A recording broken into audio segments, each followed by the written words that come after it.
오늘도 주의 전에 올라오신 여러분을 주님의 이름으로 환영하고 축복을 드립니다. 참으로 어리석은 한 사람이 있었습니다. 그는 소를 팔기 위해서 시장으로 향하고 있었습니다. 시장으로 가는 도중에 조랑말을 끄는 사람이 이 조랑말을 타면 빨리 시장에 갈 수 있다라는 말에 솔깃해서 그만 소를 조랑말로 바꾸었습니다. 조랑말 타고 이제 장으로 가는 도중에 염소를 가진 사람을 만나게 됩니다. 그가 말합니다. 염소에 젖을 짜서 팔면 부자가 될 수 있습니다. 그 말을 듣고는 그는 조랑말과 염소를 바꾸었습니다.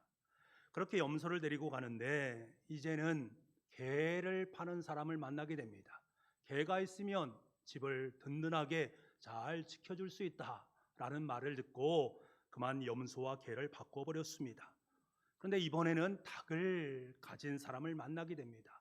닭을 가진 사람이 닭에서 계란을 낳으면 맛있게 먹을 수 있다라는 말에 솔깃해서 개와 닭을 바꿔버렸습니다. 이렇게 바꾸어가면서 시장으로 가는 도중에 가서 보니까 이미 시장은 파고 말았습니다. 그래서 어리석은 사람은 소를 팔러 갔다가 결국에는 저녁이 다 되어서 닭을 가지고 집으로 돌아왔다라는 말이 있습니다. 여러분, 많은 사람은요, 어리석게도 손해보는 쪽을 향해서 자신의 인생을 바꿔치기 하는 분들이 계십니다. 하지만 정작 내 자신의 손해를 보았다라고 여기지 않습니다. 도리어 자신에게 유익된 것이다 라고 여기는 사람들이 있단 말입니다. 사도 바울은 세상 사람들이 세 가지 바꿔치기를 했다라고 말합니다. 하나는 하나님과 우상을 바꾸었다. 또 하나는 하나님께서 허락하신 거룩한 성을 자신의 쾌락의 정욕으로 바꾸어버렸다. 또 하나는 인간의 도덕적인 삶을 비도덕적인 삶으로 바꾸어버렸다라고 말합니다. 그 결과 하나님께서 만들어주신 창조의 원래의 모습이 왜곡되어지고 뒤틀려지게 됨으로 말미암아 인간의 모습은 비정상적인 모습으로 바뀌게 되었다라고 말합니다. 그런데도 사람들은 자신의 모습이 정상적인 모습이다라고 우격다짐을 합니다. 옛날 우리의 나라에는 뒷간이 있었지 않습니까? 변소라고 불리는 뒷간이 있었습니다. 어르신들은 아마 다 경험해 보았을 것입니다. 그곳에 들어가면 처음에 냄새가 참 고약합니다. 그런데 막상 들어가서 앉아 있으면 그 냄새가 적응을 하기 시작합니다. 때로는 구수하게 느껴질 수도 있습니다. 그러다가 익숙해지면 신문을 들고 가서 신문을 읽어도 아무런 거리낌이 없습니다. 온갖 더러운 것이 그곳에 다 있음에도 불구하고 전혀 그것을 느끼지 못합니다. 함석헌 선생님은 이것을 죄의 근성이다라는 말로 표현을 했습니다. 처음에는 두렵고 무서운 것이 죄의 모습이지만 익숙해지면 아무렇지 않게 여겨진다라는 거예요. 죄의 냄새가 전혀 나지 않습니다. 도리어 죄를 즐기면서 기뻐하는 지경에까지 이르게 됩니다. 그래서 죄 속에 묻혀 사는 사람들은 내 자신이 죄인이다라고 전혀 여기지 못하고 하루하루의 삶을 즐겁고 기쁘게 살아갑니다. 원래 인간은 하나님의 형상을 닮은 존재로 만들어졌습니다. 죄와는 무관한 존재였습니다. 그런데 하나님께서 명령하신 것을 어김으로 말미암아서 선악과를 따먹음으로 말미암아서 그들 가운데 죄가 들어오게 되었습니다. 그로 말미암아 하나님의 형상과 죄를 바꿔치기 하게 된 것입니다. 그 결과 인간은 하나님과 단절이 되었고 죄의 노예로 전락되는 우를 남기게 되었습니다. 죄의 냄새를 맡으면서 죄를 즐기면서 살아가는 존재가 된 것이지요. 여러분, 이것이 문제입니다. 이러한 인간은 자기 자신 마음먹은 대로 삶을 살아가게 됩니다. 24절에 보면 마음의 정욕대로 살아갑니다. 28절에 보면 그 상실한 마음대로 살아가게 됩니다. 내 정욕대로 생활하게 되고 내가 하고 싶은 대로 행동하면서 난 지금 잘 살고 있다라고 여기는 것들입니다. 그런데 이들에게도 하나님이 보인다라는 것이 문제입니다. 이들이 죄를 지으면서도 하나님이 보이지 않으면 참 좋을 터인데 그들이 하나님을 본단 말입니다. 하나님께서 지금 나의 죄를 보고 계시는구나라는 사실을 그들은 알고 있습니다. 그래서 그들은 어떻게 합니까? 이 하나님은 모른 채 하고 또 다른 자기 자신의 하나님을 만들어 놓습니다. 내 마음에 흡족하고 내가 하고 싶은 대로 행할 수 있는 하나님, 그것이 바로 우상입니다. 그 우상을 만들어 놓고는 자신들이 하고 싶은 것을 행하면서 살아가는 인간으로 전락이 되어집니다. 이렇게 하나님 없이 죄인된 모습으로 살아가는 그러한 인간들을 바라보시는 하나님은 여러 가지 애를 쓰셨지만 전혀 말을 듣지 않습니다. 그때 하나님께서는 그들을 그대로 내버려 두셨습니다. 하나님께서 그들을 그대로 내버려 두셨다라는 말을 좀 어려운 말로 하나님의 유기라는 말을 씁니다. 하나님께서 간섭하셔서 정상적인 삶의 자리로 억지로 끌어들이지 않으시고 비정상적인 모습으로 그대로 내버려 두었다라는 뜻입니다. 하나님의 간섭이 없는 상태 속에 놓이게 되었다라는 뜻이 바로 하나님의 유기 상태입니다. 인간은 이것이 참된 자유라고 여기면서 살아갑니다. 자신이 하고 싶은 것을 다 하고 살아가니까, 하나님의 눈치를 보지 않고 살아가니까 얼마나 자유롭습니까? 얼마나 기쁩니까? 얼마나 행복합니까? 하지만 여러분, 하나님의 진노의 절정은 죄를 범한 죄인을 그대로 내버려 두시는 것입니다. 어떤 사람은 나는 하나님 없이도 잘 살고 있습니다, 하나님 없이도 만사 형통합니다 라고 말하는, 그렇게 자랑스럽게 말하는 분들이 계십니다. 정말 자랑스러운 일입니까? 아닙니다. 심각한 절망입니다. 어떤 부모에게 속을 썩이는 자녀가 있다라고 생각해 보십시오. 그 속을 썩이는 자녀를 어떻게 하면 바르게 키울 것인가 잔소리도 하고요, 때로는 매를 댈 때도 있습니다. 그러다가도 계속해서 자녀가 말을 듣지 않으면 부모는 마지막에 포기를 하면서 하는 말이 있지 않습니까? 그래, 네 마음대로 해라, 네가 하고 싶은 대로 해라. 이러면 이 말씀이 축복의 말입니까? 아닙니다. 자유를 준다는 말이 아니라 부모님의 진노를 말하는 뜻입니다. 마찬가지로 하나님의 진노는 참고 또 참다가 마침내 내버려 두는 것입니다. 그래, 네 하고 싶은 대로 다 해라 라고 말하는 것입니다. 24절 말씀에 하나님께서 그들을 마음의 정욕대로 더러움에 내버려 두사, 26절 말씀에 이 때문에 하나님께서 그들을 부끄러운 욕심에 내버려 두셨으니, 28절 말씀에 또한 그들이 마음에 하나님 두기를 싫어하며 하나님께서 그들을 그 상실한 마음대로 내버려 두사. 사도 바울은 지금 연거푸 3번에 걸쳐서 내버려 두었다, 내버려 두었다, 내버려 두사라는 말을 반복하고 있습니다. 왜 이것은 반복하면서 강조하고 있는 것입니다? 이런 말입니다. 이것은 확실한 증거입니다. 사람이 자신의 욕심대로 무슨 짓을 하든지 다 허용되는 것은 사실은 하나님의 진노 아래 놓인 것입니다. 이것을 확증하는 증거가 바로 내버려두는 상태입니다 라고 말하는 것입니다. 우리는 자기 하고 싶은 대로 하면 다 형통한 것처럼 여깁니다. 내가 죄를 지었음에도 불구하고 아무런 제재를 받지 않습니다. 악한 일을 행했음에도 불구하고 아무런 불편함이 없습니다. 여러분, 이것이 진정한 자유입니까? 아닙니다. 이것은 정말로 무서운 일입니다. 여러분이 자식이 하고 싶은 대로 내버려 두는 것이 자유를 주는 것이다 라고 여기는 부모님도 있을 줄 압니다. 자녀들을 앉혀놓고서 야, 너 뭐 하고 싶냐 라고 말하면 정말 열심히 공부하고 싶습니다. 하나님 말씀 잘 듣고 싶습니다. 신앙생활 잘하고 신앙생활 또 교회 생활 제가 철저히 열심히 잘하겠습니다. 우리 자녀들이 그렇게 얘기하면 얼마나 좋겠습니까? 하지만 그렇게 말하는 자녀들은 그렇게 많지 않습니다. 하지만 부모는 이것을 억지로라도 시켜야 된다는 것을 잘 알고 있습니다. 왜냐하면 뒤에 후회를 하지 않기 때문에 그렇습니다. 물론 자녀들의 의견을 존중하는 것, 존중받아 마땅한 것입니다. 하지만 존중에 대해 모든 것을 다 존중할 수 없는 것입니다. 신앙 생활에 있어서만은 타협을 두어서는 안 됩니다. 자녀에게 신앙 생활을 타협한다고요? 여러분, 그것은 바람직한 것이 아닙니다. 제가 신방을 가서 자녀들이 어떻게 잘 지내고 있느냐라고 물을 때가 많이 있습니다. 그때마다 어떤 분들은 자녀가 언젠간 다시 돌아오겠지요. 예전에 교회 생활 잘했으니까 또 돌아올 테니까 저는 기도만 하고 있을 뿐입니다. 언젠간 잘 믿겠지요. 언젠간 교회 나오겠지요. 라고 말하는 분을 보게 됩니다. 물론 자녀에게 선택권을 주는 것은 참 좋은 일이지만, 좋은 신앙 교육인 것처럼 보이지만 여러분, 그것은 진짜 교육이 아닙니다. 부모의 신앙 교육 없이 자녀가 주님의 길로 들어설 수 있다고요? 여러분, 그럴 수 없습니다. 부모의 신앙 교육이 너무나도 필요합니다.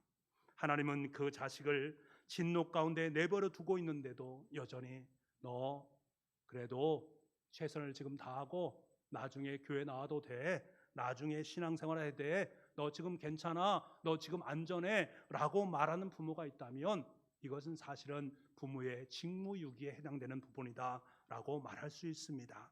그냥 내버려 두는 것이 가장 무서운 것입니다. 그냥 내버려 두게 되면 인간은 좋은 쪽으로 살아가기보다는 죄 가운데 살아갈 수 있는 확률이 훨씬 더 높습니다. 어떤 죄 가운데 살아가는가? 바울은 26절 말씀부터 시작해서 21가지의 죄의 목록에 대한 부분을 우리에게 말해줍니다. 그런데 이 죄의 목록 중에서 가장 먼저 언급하는 목록이 성적인 범죄 부분입니다. 바울은 성적인 범죄를 말하면서 순리대로 쓸 것을 영리로 바꾸어 썼다라는 표현을 사용하고 있습니다. 이 표현은 무엇을 말하는가? 요즘에 우리가 잘 알고 있는 동성애에 대한 부분을 이야기하고 있습니다. 인간이 하나님께 주시는 거룩한 성을 인간의 쾌락을 위해서 바꿔치기를 한 것입니다. 이 영리현상의 가장 대표적인 결과가 동성애다라는 것을 성경은 분명하게 우리에게 말해주고 있습니다. 여러분, 성은 참 거룩한 것입니다. 하나님께서 결혼한 가정 속에 허락하신 가장 아름다운 선물입니다. 부부간에 누릴 수 있는 지극히 아름답고 순전한 것입니다. 남녀가 만나서 한 몸을 이루고 자녀를 낳고 서로 사랑하다가 아름다운 가정을 일구어내는 것, 그것이 가장 순리적인 것이고 가장 귀한 것이고 가장 복된 것입니다. 그런데 인간이 그 거룩한 성을 자기의 만족을 위해서 악용을 하게 됩니다. 가장 아름다운 것을 가장 부끄럽고 더러운 것으로 만들므로 말미암아 가정이 파괴되어집니다. 이것이 사단의 가장 강력한 전략 중에 하나입니다. 오늘 바울은 특별히 동성애에 대해서 2절이나 언급하면서 강조를 하고 있는 모습을 봅니다. 우리 그 강조점을 함께 보기를 원하는데요, 26절과 27절 말씀입니다. 우리 이 말씀을 함께 읽어보겠습니다. 시작. 그들을 부끄러운 욕심에 내버려 두셨으니 곧 그들의 여자들도 순리대로 쓸 것을 바꾸어 영리로 쓰며 그와 같이 남자들도 순리대로 여자 쓰기를 버리고 서로 향하여 음욕이 불릴 듯하며 남자가 남자와 더불어 부끄러운 일을 행하여 그들의 그릇됨에 상당한 보응을 그들 자신이 받았느니라. 아멘. 전해 오는 기록에 보면 로마 황제가 15명이었는데요, 무려 14명이 동성애자였다라고 합니다. 로마 역사학자 타티쿠스의 기록에 의하면 로마 황제들의 최대 고민거리가 무엇인가 하면 성병이었다고 합니다. 그렇게 무불변한 성적인 생활로 말미암아서 그러한 병에 걸렸다라는 것들이지요. 당시의 로마에서는 황제를 비롯해서 저 밑에 있는 노예까지 엄청나게 유행했던 유행이 바로 동성애적인 것이었습니다. 여러분, 로마 시대만 그런 것인가? 지금도 많은 모습들을 바라보면, 이 시대의 모습을 바라보면 동성애에 대한 것들이 비일비재하고, 그리고 많은 사람들은 이 동성애를 너무나 쉽게 인정하고 쉽게 여긴다라는 경향이 있습니다. 지금 유럽에서는 동성결혼이 합법화하는 법안이 통과되지 않았습니까? 동성애 커플에게 보통 부부와 함께 살아갈 수 있는 권리를 그들에게 주자라는 법안도 채택이 되었습니다. 온 세계가 다 같이 영리하고 있는 모습, 성경은 그것을 우리에게 말씀해 주고 있다라는 사실입니다. 동성애를 의미하는 이 소돔이라는 말이 있는데요, 이 원어는 원래 창세기에서 소돔이라고 하는 곳에서부터 파생된 말입니다. 아브라함의 조카 롯이 소돔 성문에 앉아 있을 때에 하나님의 사람이 그들을 방문하게 되지 않습니까? 그때 그들을 데리고 집에 들어갔는데 저녁에 남자들이 몰려오게 됩니다. 그리고 그들이 와서 말합니다. 오늘 밤에 내게 온 사람들이 어디 있느냐? 그들을 이끌어내라. 우리가 그와 상관해야 되겠다라는 말을 합니다. 이때 상관이 히브리어 소도미의 원뜻입니다. 오늘날의 동성애를 가리키는 말입니다. 인류 역사에서 소돔과 고모라는 무엇을 나타냅니까? 타락과 멸망의 상징을 나타냅니다. 마찬가지로 동성애야말로 인간의 가장 극도의 타락 지점을 이야기해 주는 것임을 성경은 우리에게 말씀해 주고 있습니다. 지금 우리나라에서도 성소수자의 권리가 옹호되어야 한다라는 취지의 차별금지법이 발의되어 있는 상태 속에 있습니다. 여러분, 차별받아서는 안 됩니다. 어찌 인간이 차별받을 수 있겠습니다. 차별받을 수 있는 사람은 단 한 사람도 없습니다. 하지만 하나님의 진리가 아니다라고 여기는 동성애, 성경은 그것은 합법적인 것이 아니다라는 것을 분명하게 말씀해 주셨다면 우리는 그것을 믿음으로 받아들이는 것이 좋습니다. 우리는 그들의 영혼을 긍휼히 여기면서 그들을 위해서 기도할 뿐입니다. 성경은 동성애를 향해서 레위기 20장 13절 말씀에 반드시 죽일지니 자기의 피가 자기에게로 돌아가리라 라고 말씀해 주셨고, 바울도 동성애자는 하나님 나라를 유업으로 결코 받을 수 없다라는 말을 분명히 했습니다. 여러분, 어떻게 이렇게 인간에게 죄악된 모습이 서슴지 않고 벌어지고 있는 것입니까? 인간의 모습을 보십시오. 얼마나 많은 죄악들이 인간의 모습 속에서 삶의 자리 속에 드러나고 있습니까? 그 이유가 무엇입니까? 성경은 그 이유에 대해서 28절 말씀에 저희가 마음에 하나님 두기를 싫어하매라고 표현하고 있습니다. 마음에 하나님이 없으니까, 하나님이 말씀하시는 법이 없으니까 자신이 하고 싶은 대로 하다 보니까 동성애라는 자리까지로 나아가게 되었다. 그리고 그 이후에 21가지 죄의 목록을 이야기하는 그 목록이 우리 인간 속에 고스란히 들어오게 되었다라는 것입니다. 29절부터 31절까지를 보게 되면 죄의 본성을 따르는 사람들이 저지르고 있는 21가지의 목록에 대한 부분을 우리에게 말씀해 주고 있습니다. 이 죄의 목록은 우리가 잘 살펴보면 3가지 부류로 나눌 수 있는데요. 먼저는 내 인간의 내면 속과 관계되어 있는 죄악으로 불법, 불의, 추악, 탐욕, 악의, 이것이 바로 내 내면 속에서 일어나는 법입니다. 죄악입니다. 그리고 인간관계에 관한 죄악들로 시기, 살인, 분쟁, 사기, 악독, 수군, 비방, 우매, 배약함, 약속을 저버리는 것, 무정한 것, 부모를 거역하는 것 등입니다. 그리고 하나님과의 관계 속에서 벌어지고 있는 범죄, 하나님을 미워함, 능욕함, 교만, 자랑, 악을 도모하는 일들이 하나님과 관계되어져 있습니다.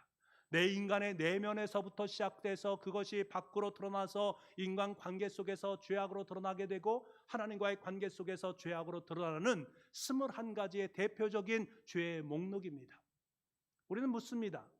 여러분, 세상 사람들은 이 죄의 목록을 몇 가지 정도를 가지고 있을까?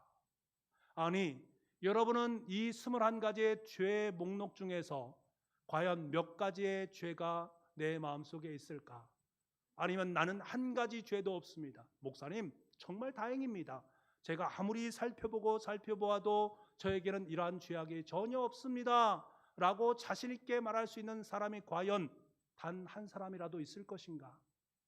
여러분, 오늘날 살아가는 죄인들의 모습이 고스란히 투영된 것입니다. 하나님을 믿되 마음속에 하나님 두기를 싫어하는 사람, 예수님을 믿되 예수님을 제대로 믿지 못하는 사람 속에 이 죄악이 고스란히 배어있다라는 사실을 우리는 알아야 되는 것입니다. 호세아서 4장 10절 말씀에 보면 이런 말씀이 있습니다. 그들이 먹어도 배부르지 아니하며 음행하여도 수요가 늘지 못하니 이는 여호와를 버리고 따르지 아니하였음이니라 라고 말합니다. 하나님을 마음에 두기 싫어하는 사람의 특징을 얘기해 주는 장면인데요, 만족할 수 없다라는 거예요. 제 아무리 먹어도, 제 아무리 행음하여도 만족함이 없고 항상 더 하고 싶습니다. 욕심이 더 생겨서 더 강하고 더 센 것을 추구합니다. 그러다가 마침내 스스로 자신이 불태움을 받게 되는 것입니다. 그래서 사도 바울은 이러한 삶의 결국에 대해서 32절 말씀에 이렇게 우리에게 선언하고 있습니다. 이것이 바로 하나님께서 우리에게 주신 말씀입니다. 32절 말씀 함께 읽겠습니다. 시작.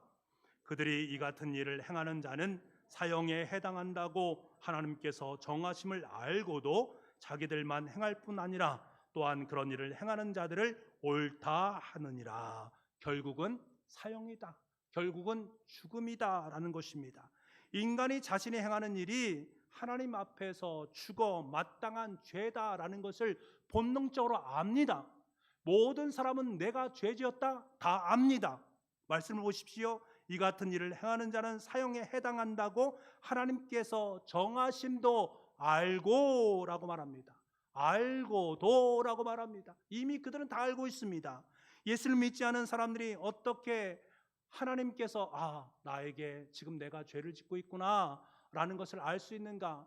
로마서 2장 15절 말씀에 그 양심이 증거가 되어 라는 구절이 있습니다. 다시 말하면 예수 그리스도를 믿지 않아도 본능적으로 양심을 통해서 나 지금 죄 짓고 있네? 이 죄를 지으면 사형인데 하는 생각을 품게 된다는 거예요. 말씀을 잘 몰라도 양심적으로 자신의 죄가 죽을 죄라는 것을 아는 것이다 라고 성경은 우리에게 분명하게 말씀해 줍니다. 그런데 사람들은 자신이 죽을 줄을 알면서도 악을 태연하게 저지르고 있습니다. 그래서 더 무서운 것입니다. 어디 이뿐이겠습니까? 하나님의 정하심을 알고도 자기들만 행할 뿐 아니라 또한 그 일을 행하는 자를 옳다 하느니라. 사람들은 자신 혼자 죄를 지으려 하지 않습니다. 그래서 죄의 자리로 자꾸 끌어들입니다.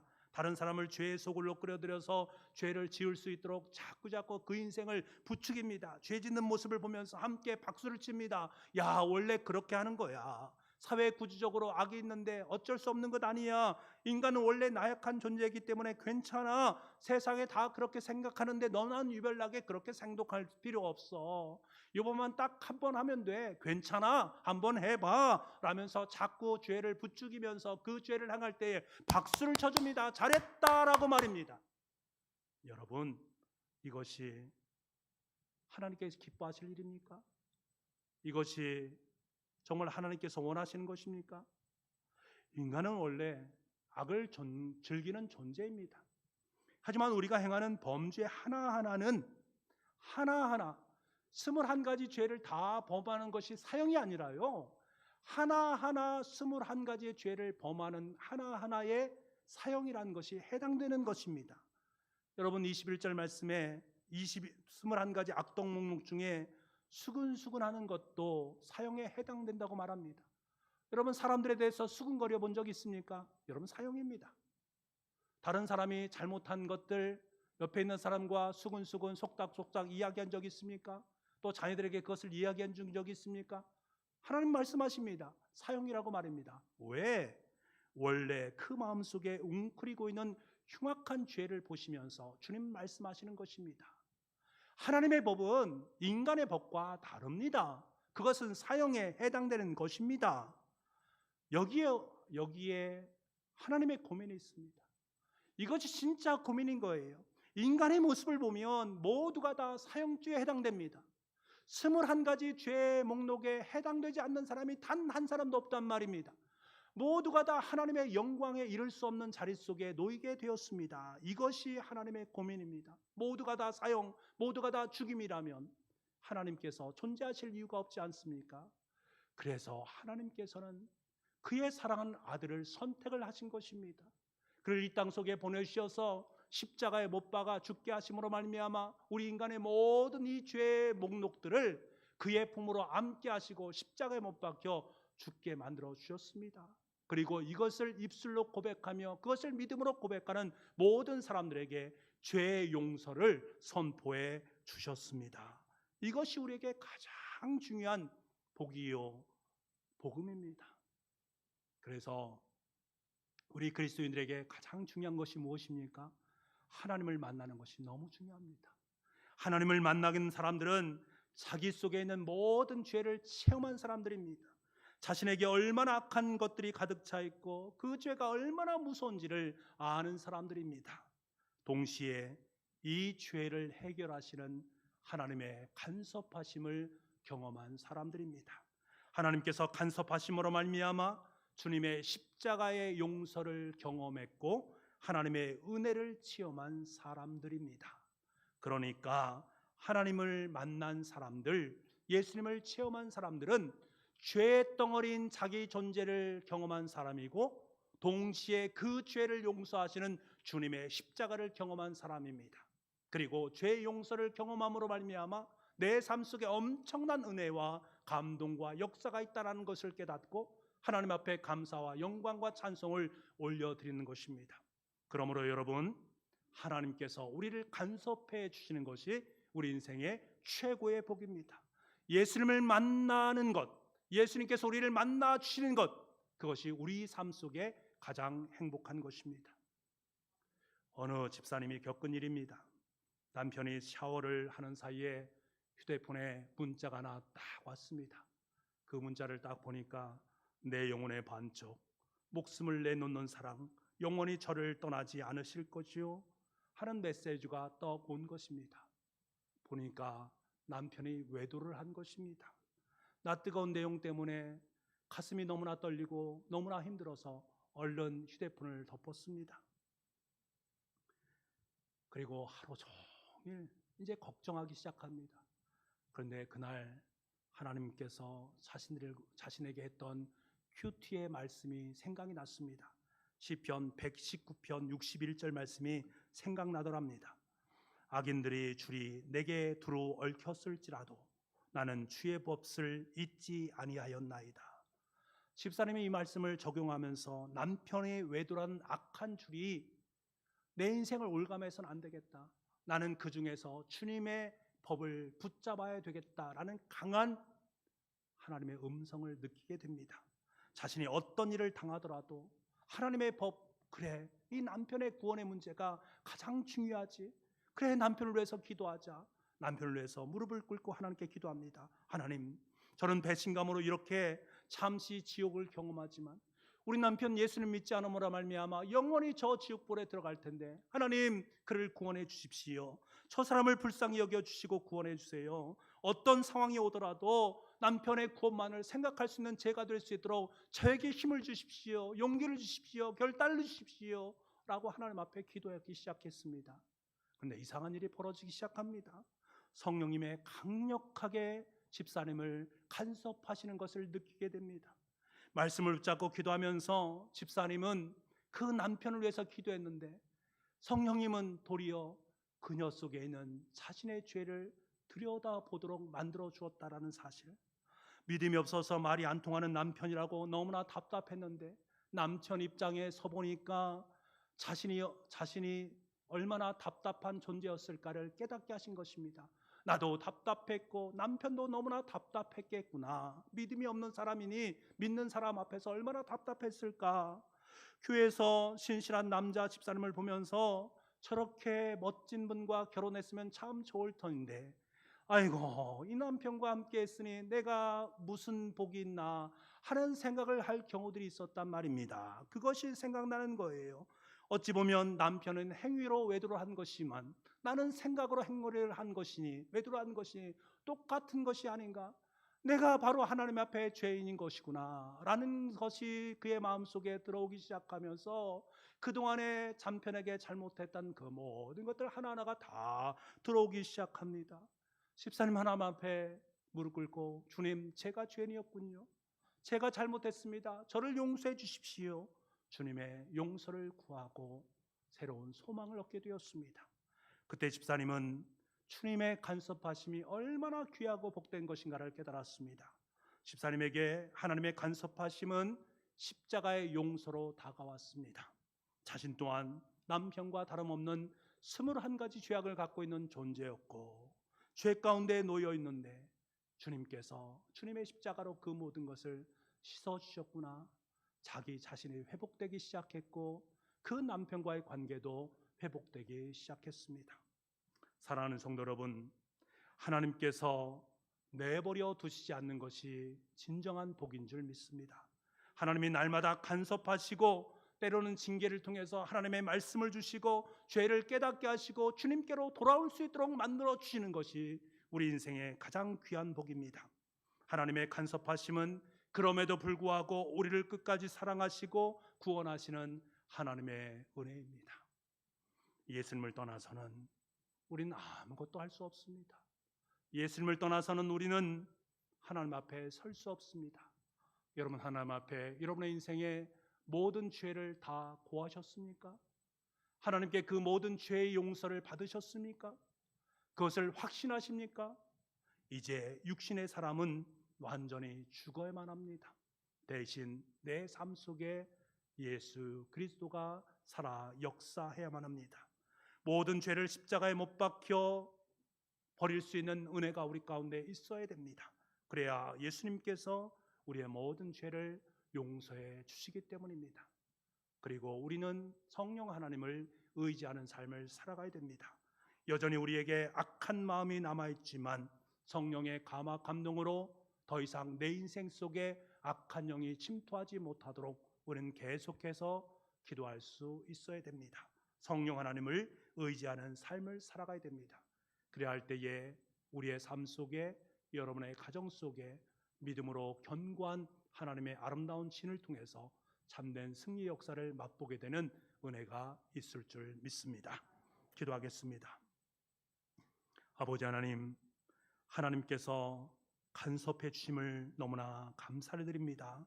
하나님께서 그대로 내버려 두셨다면 우리는 죄의 종으로 이 땅의 삶을 마감할 터인데, 하나님께서 우리를 간섭해 주심으로 말미암아 주님의 거룩한 십자가의 용서를 받게 하시고 주님의 간섭하심으로 말미암아 우리는 하나님의 자녀가 되어서 하나님의 거룩한 백성으로 이 땅의 삶을 살아가게 되는 줄 믿습니다.